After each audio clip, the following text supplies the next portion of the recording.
Hello friends, आज हम देखेंगे राजस्थान के दुर्ग के बारे में। राजस्थान के दुर्ग की जो सामान्य जानकारी है वो इस वीडियो में देखेंगे। उसके बाद में जो आप इसकी प्लेलिस्ट में जाके राजस्थान के दुर्ग के नाम से जो प्लेलिस्ट बनी हुई है उसमें जाके सारे जितने भी वीडियो राजस्थान दुर्ग से संबंधित इंपॉर्टेंट है एक एक वीडियो करके उसमें बनाया गया, तो सारे जाके दे सकते हो, जिससे भी आपका एक भी क्वेश्चन जो राजस्थान स्टेट की गवर्नमेंट की जितनी भी एग्जाम होती है उसमें एक भी क्वेश्चन आपका गलत होने की संभावना नहीं रहेगी। तो स्टार्ट करते हैं। राजस्थान के दुर्ग की जो सामान्य जानकारी वो देखते हैं। मोस्ट इंपॉर्टेंट है, कई बार इन्हीं से क्वेश्चन डायरेक्ट पूछ लिया जाता है। तो राजस्थान के और जो चैनल पर फर्स्ट है वो चैनल को सब्सक्राइब कर ले, जिससे कि आने वाली वीडियो नोटिफिकेशन आपको रिसीव हो सके। लेटेस्ट अपडेट के लिए इस चैनल को सब्सक्राइब करना ना भूलें। तो स्टार्ट करते हैं। राजस्थान के प्रमुख दुर्गों का सर्वप्रथम वर्गीकरण किसने किया था? मनुस्मृति ने। दुर्गों का सर्वप्रथम वर्गीकरण जिसने किया वो है मनुस्मृति। कौटिल्य ने दुर्गों की जो 4 श्रेणियां बताई है। तो राजस्थान में जो दुर्गों का सर्वप्रथम जो वर्गीकरण हुआ है वो किसने किया है? मनुस्मृति ने किया है। और कौटिल्य ने दुर्गों की जो श्रेणियां बताई है वो 4 श्रेणियां बताई है। कौन कौन सी बताइए? ओदक दुर्ग, दावन दुर्ग, पर्वत या गिरि दुर्ग या वन्य दुर्ग। तो कौटिल्य ने ये 4 बताइए। और दुर्गों का सर्वप्रथम जो वर्गीकरण किया था वो मनुस्मृति ने किया था। कौटिल्य ने दुर्गों की 4 श्रेणियां बताई: ओदक दुर्ग, धावन, पर्वत दुर्ग और गिरि दुर्ग और वन दुर्ग। सर्वश्रेष्ठ अगर दुर्ग की बात करें तो मनुस्मृति और कौटिल्य ने दोनों ने ही गिरि दुर्ग को सबसे सर्वश्रेष्ठ बताया है।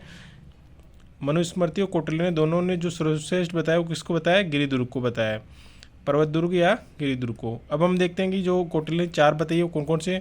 ओदक दुर्ग, चारों ओर जल राशियों से घिरा हुआ दुर्ग। ओदक ओदक दुर्ग जो क्या बोलते हैं, इसको ट्रिक से याद रखना है अपने। ओदक मतलब जल चारों ओर से जल से यात्रियों राशियों से घिरा हुआ दुर्ग क्या कहलाता है? ओदक मतलब होद, मतलब जिसमें पानी भरा हुआ रहता है। हम कहते हैं ना मारवाड़ में होद, जो होद होद इसको को रिलेटेड करके याद रखना है। चारों ओर से जल राशियों से घिरा हुआ दुर्ग ओदक। धावन दुर्ग, धावन का मतलब आपको रखना है धोरे। धोरे कहाँ होता है? जहाँ मरुस्थल में होता है। तो धा से आपको याद रखना है धोरे। धोरे कहाँ होते हैं? मरुस्थल। मरुस्थल से घिरा हुआ दुर्ग। इसको याद रखना होद, ओदक। जहाँ होद में पानी इकट्ठा रहता है वहाँ होदक, ओदक यानी चारों ओर से जल राशियों से घिरा हुआ दुर्ग। धावन दुर्ग मरुस्थल से घिरा हुआ दुर्ग धावन दुर्ग। पर्वत श्रेणी या गिरि दुर्ग, पर्वत श्रेणी उच्च पठार पहाड़ी पर। गिरी यानी कहाँ से गिरते हैं, यानी ऊंचाई से। ऊंचाई कौन सा होता है? पहाड़ या पठार या पहाड़ी होती है। पर्वत से समझ सकते हो, या फिर गिरि दुर्ग से कहाँ से गिरी पर्वत से, यानी ऊंचाई से। गिरते कहाँ से? जहाँ से ऊंचाई होती है वहीं से गिरते हैं। तो उससे याद रखना है उच्च पठार या पठारी पर, पहाड़ी पर स्थित। वन्य दुर्ग से आप वन्य से समझ सकते हो, वनों से घिरा हुआ दुर्ग, आसानी से याद हो जाएगा।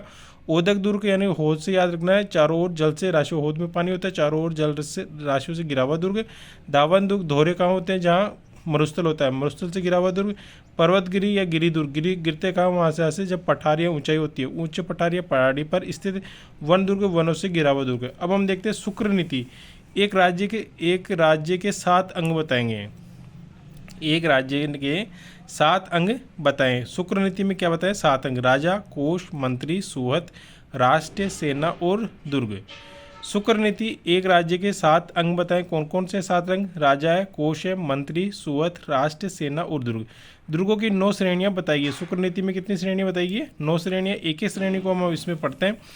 एरण दुर्ग, एरण से आपको याद रखना है रण कहाँ होता है? रण के अंदर क्या होता है? पथरीले और कांटेदार झाड़ियाँ होती है। यानी कि जो मैदान होता है उसके अंदर क्या होता है? रण यानी मैदान में क्या होता है? पथरीले और कांटेदार झाड़ियाँ होती है। आपको जानते हो जहाँ पर पथरीले रण होता है, जहाँ मैदान होता है, वहाँ क्या उग जाते हैं? कांटेदार झाड़ियाँ उग जाती है और पथरीले मैदान होते हैं। पथरीले और कांटेदार झाड़ियों से निर्मित मार्ग को क्या कहते हैं? एरण दुर्ग। अब आप याद रखते हो रण से याद रखते हो रणथंभौर। तो रणथंभौर दुर्ग किसकी श्रेणी में आता है? एरण दुर्ग की श्रेणी में रणथंभौर दुर्ग आता है। एरण दुर्ग पथरीले और कांटेदार झाड़ियों से निर्मित मार्ग को क्या कहते हैं? एरण दुर्ग। एरण से याद रखना है जहाँ एरण रण होता है, यानी मैदान होता है, वहाँ क्या होते हैं? पथरीले और कांटेदार झाड़ियाँ होती है। और रण से समझ सकते हो रणथंभौर दुर्ग। अब हम देखते हैं पारिक दुर्ग। पारिक मतलब खाई, खे आ रहा लास्ट में। खे से क्या याद रखना है? खाई, चारों ओर खाई हो। पारिक दुर्ग कौन सा होता है? जिसके चारों ओर खाई हो, लास्ट में खे आ रहा है। और लोहागढ़ दुर्ग कौन सा होता है? भरतपुर का पारिक दुर्ग की श्रेणी में आता है लोहागढ़ दुर्ग, जिसके चारों ओर खाई हो, लोहागढ़ दुर्ग। नेक्स्ट देखते हैं पारिद दुर्ग। पारिद मतलब परिधि से याद रख सकते हो, जिसके चारों ओर परिधि किससे बनाते हैं? मिट्टी और पत्थर और ईंट से बनाते हैं।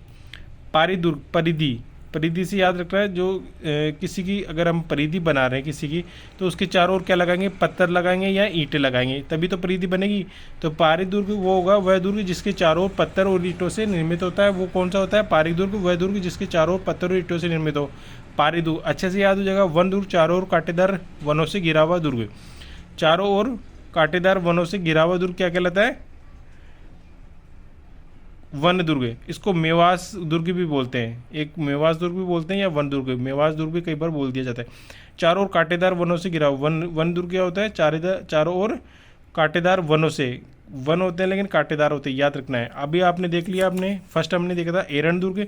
एरन को कैसे याद रखा था हमने, एरन यानी रण होता है, मैदान के अंदर क्या होते हैं, पथरीले और कांटेदार झाड़ियाँ होती है, उससे निर्मित। रणथंभौर दुर्ग हो गया। पारिक जिसके चारों ओर खाई हो। लोहागढ़ दुर्ग भरतपुर हो गया। परिधि, परिधि किससे निर्माण करते हैं, चारों ओर पत्थरों और ईंटों से निर्माण करते हैं, वह दुर्ग जिसकी दीवार पत्थरों और ईंटों से निर्मित हो। पारिक दुर्ग। वन दुर्ग, चारों ओर कांटेदार वनों से घिरा हुआ दुर्ग, इसको वन को मेवास दुर्ग भी बोलते हैं। अब नेक्स्ट देखते हैं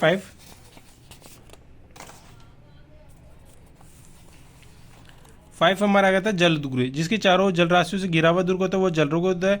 अब उसमें सर्वश्रेष्ठ कौन सा था, गागरोन दुर्ग होता है सर्वश्रेष्ठ जल दुर्ग में। उसमें बैरसूगढ़ भी आता है और चित्तौड़गढ़ भी, तीनों दुर्ग जल दुर्ग की श्रेणी में आते हैं, गागरोन, बैसरोडगढ़ और चित्तौड़गढ़। गागरोन जो कौन सी नदियों के मध्य, काली सिंध और आऊ नदी के बीच में, गागरोन दुर्ग काली सिंध व आयु नदी के बीच में। बैसरोडगढ़ दुर्ग चंबल नदी व बामनी नदी के बीच में, और चित्तौड़गढ़ गंभीरी नदी व बेडच नदी के बाद में। याद रखना है, कई बार मोस्ट इंपोर्टेंट कौन सी नदियों के बीच में, अगर एग्जाम में ऑब्जेक्टिव टाइप क्वेश्चन भी पूछ लिया जाता है। जल दुर्ग से आप समझ सकते हो चारों जल राशियों से घिरा हुआ दुर्ग। गागरोन दुर्ग काली सिंध नदी व आऊ नदी, बैसरोडगढ़ दुर्ग चंबल नदी व बामनी नदी के बीच में, और चित्तौड़गढ़ दुर्ग गंभीरी नदी व बेडच नदी के बीच में। अब हम देखते हैं धावन दुर्ग। धावन दुर्ग क्या होता है, चारों ओर मरुस्थल से घिरा हुआ, चारों ओर धावंत, चारों ओर, अभी हमने याद देखा था धोरे, धोरे किससे क्या होता है, चारों ओर क्या होता है, मरुस्थल। धावंत दुर्ग चारों ओर मरुस्थल से घिरा हुआ, मरुस्थल होता है जहाँ धोरे होते हुआ, जहाँ धोरे होते हुआ क्या होता है, मरुस्थल, चारों मरुस्थल से। मरुस्थल किसमें है, जैसलमेर, नागौर दुर्ग, बीकानेर दुर्ग और भटनेर दुर्ग। इन चारों में जो इंपॉर्टेंट है, कई बार पूछ लिया जाता है। धावन दुर्ग किस श्रेणी में कौन सा था, जैसलमेर, नागौर, बीकानेर, भटनेर दुर्ग। अब हम देखते हैं गिरी दुर्ग। गिरते कहाँ से, जहाँ से ऊंचाई से। ऊंचाई पे क्या होता है, पहाड़ और या पठार, तो उच्च पहाड़ या पठार पर निर्मित दुर्ग। अधिकांश दुर्ग इसी अधिकांश जो राजस्थान में जो दुर्ग है वो किस में है, अधिकांश दुर्ग इसी में, गिरी दुर्ग में है। उच्च पहाड़ या पठार पर निर्मित अधिकांश दुर्ग। सैन्य दुर्ग क्या होता है, सैनिकों के लिए अनुकूल दुर्ग, जो सर्वश्रेष्ठ है, जो इसके अंदर जो शुक्र नीति में सर्वश्रेष्ठ दुर्ग किसको बताया गया, सैन्य दुर्ग को बताया, सैनिकों के लिए अनुकूल दुर्ग। अधिकांश दुर्ग इसी में, सर्वश्रेष्ठ अधिकांश दुर्ग यही होते हैं। आचार्य शुक्र के अनुसार सर्वश्रेष्ठ दुर्ग सैन्य दुर्ग को बताया। सहायक दुर्ग होता है सूरवीरों के लिए अनुकूल दुर्ग, याद रखना है। सहायक दुर्ग कौन सा होता है, सूरवीरों के लिए अनुकूल दुर्ग। सैन्य दुर्ग सैनिकों के लिए अनुकूल। और गिरी उच्च पहाड़ या पठार पर निर्मित दुर्ग, अधिकांश दुर्ग इसी श्रेणी में होते हैं। अब नेक्स्ट देखते हैं इंपॉर्टेंट नोट्स इसके, देखते हैं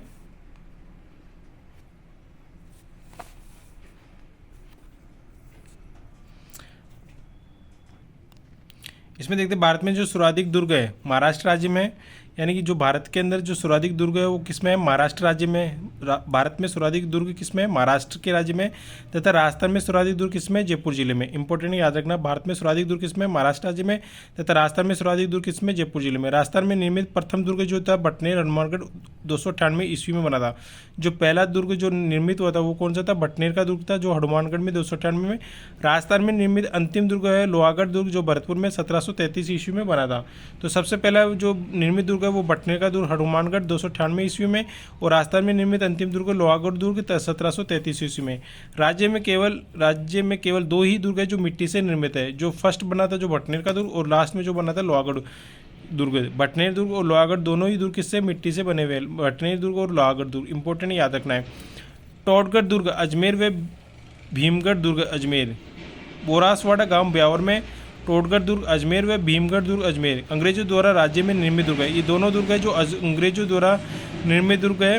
टोटगढ़ दुर्ग अजमेर व भीमगढ़ दुर्ग अजमेर। टोटगढ़ और भीमगढ़ दोनों ही अजमेर में, टोटगढ़ और भीमगढ़। और बोरासवाड़ा गांव ब्यावर में, बोरासवाड़ा गांव ब्यावर में अंग्रेजों द्वारा राज्य में निर्मित दुर्ग है। निर्माण किया था कर्नल जेम्स टोड ने। अब हम देख लेते हैं भैंसरोडगढ़ दुर्ग के बारे में। चित्तौड़गढ़ में निर्माण किया था भैंसासा और रोड़ा व्यापारी के द्वारा निर्मित जो दुर्ग है भैंसरोडगढ़ दुर्ग है। चित्तौड़गढ़ में निर्माण भैंसासा और रोड़ा व्यापारी के द्वारा किया गया था। व्यापारी द्वारा जो निर्माण किया गया था वो इसी दुर्ग का किया था, भैंसरोडगढ़ दुर्ग चित्तौड़गढ़ का। अब हम देखते हैं नवकोटी दुर्ग। मारवाड़ में निर्मित 9 दुर्गों को नवकोटी कहा जाता है। मारवाड़ में जो निर्मित 9 दुर्गों को नवकोटी दुर्ग किसे कहते हैं? मारवाड़ में निर्मित 9 दुर्गों को नवकोटी कहा जाता है। कागमुखी दुर्ग किसको कहते हैं? वह दुर्ग जो आगे से सकराओ और पीछे से फैला हुआ हो, तो मेहरानगढ़ दुर्ग है इसी में। कागमुखी दुर्ग कौन सा होता है? वह दुर्ग जो आगे से सकराओ और पीछे से फैला हो, आगे से सकराओ पीछे से फैला हो, मेहरानगढ़ दुर्ग इसी श्रेणी में होता है, कागमुखी दुर्ग में। नेक्स्ट देखते हैं पासिब दुर्ग। दुर्ग की दीवार पर आक्रमण के लिए मिट्टी से निर्मित एक चबूतरा बनाया जाता है। पासिब दुर्ग किसको कहते हैं? दुर्ग की दीवार पर आक्रमण के लिए मिट्टी से निर्मित एक चबूतरा बनाया जाता है। पासिब दुर्ग की दीवार पर आक्रमण के लिए मिट्टी से निर्मित एक चबूतरा बनाया जाता है, जो बाहर की साइड बनाया जाता है, जिससे दुर्ग पर नज़र रखी जा सकती है। बाहर की साइड एक छोटा सा चबूतरा होता है, जिसको क्या बोलते हैं? पासिब बोलते हैं। इंपॉर्टेंट है, याद रखना है। अब नेक्स्ट देख लेते हैं, लास्ट है हमारा, एक आता है जीव रेखा। जीव रेखा किसको कहते हैं? जीव रेखा जैसे ये दुर्ग बना हुआ है, कहीं दुर्ग बना था, और इस दुर्ग का जो मार्ग होता है उसके बीच में बाहर की साइड में एक लघु दुर्ग बनाया जाता है, जो सैनिकों के लिए होता है। लघु दुर्ग सैनिक के लिए होता है। इस ये जो छोटा दुर्ग बना होता है लघु दुर्ग, वो किले की जो आत्मा बोला जाता है। किले को क्या बोलता है? आत्मा। जीव रेखा यानी उस दुर्ग के मार्ग में एक छोटा दुर्ग होता है जहाँ सैनिक होते हैं।